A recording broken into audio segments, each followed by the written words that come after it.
deputies saw a man acting suspiciously behind a store, the Save Discount store at 27.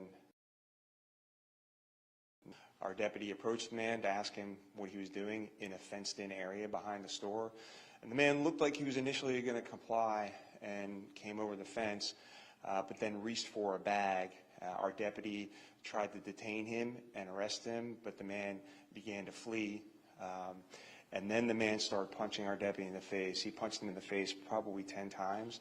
Our deputy ended up falling backward on his back, and the man continued to punch our deputy in the head and face about an additional 10 times. So our deputy was in this struggle fight with this man for 1 minute and 16 seconds. This is an extremely long time to be in a fight, especially when you're being punched in the face. So during that fight struggle, 2 handguns came out of that bag that the man had been reaching for. So after the man punched our deputy in the face like 10 times while he was on his back, the man ran towards those firearms, picked those firearms up, and that's when our deputy used his service weapon and struck the man several times.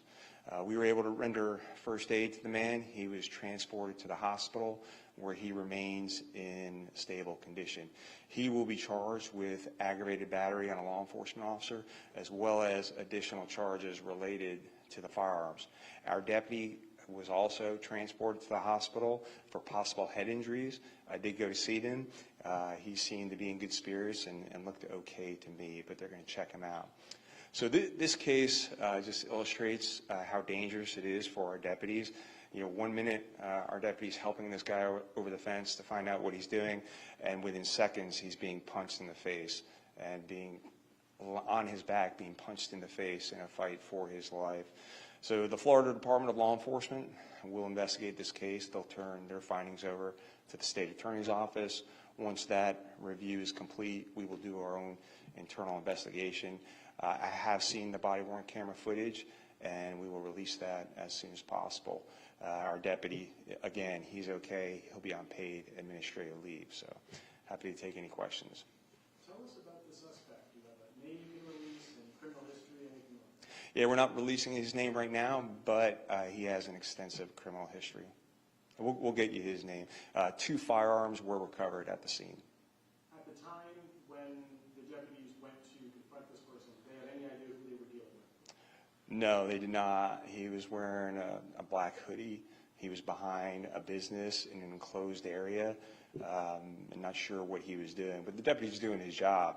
He sees a guy behind a business. The guy's got no reason to be behind this business, and it turns out he had 2 firearms on him. So we don't know what he was doing behind that business, but that's what the deputy was trying to investigate.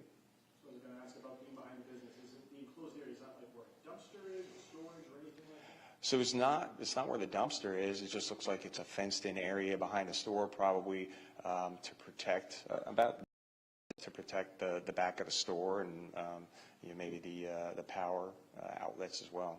No clue at this point what he was doing there? Yeah, we have no clue what he was doing back there. The store, I think, was open, so unclear what he was doing. Is there anything else that was in the bag that was important to this case? It's still part of the investigation, but we did recover 2 firearms at the scene. There is, again, the body-worn camera footage as well as footage from the business, which is extremely clear.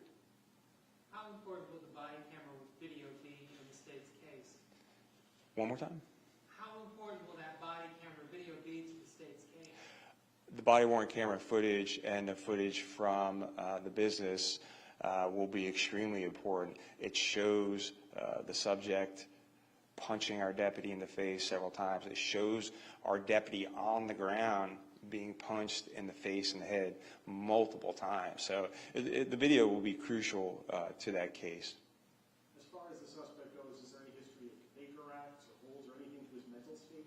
No, I didn't see anything like that. It looked like all just criminal history, just doing bad guy stuff, from robbery to larceny to a slew of other charges. Is there anything you can say just overall about, again, how important it is that deputies kind of like be ready for anything at any time? That's right. You know, our deputies respond to these type of cases all the time. They're constantly checking out with people who are acting suspiciously.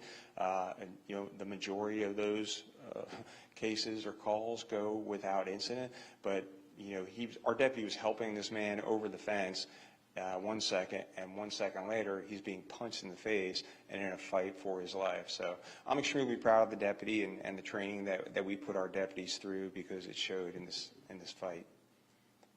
Everybody good? Thank you, Sheriff. All right, thank you.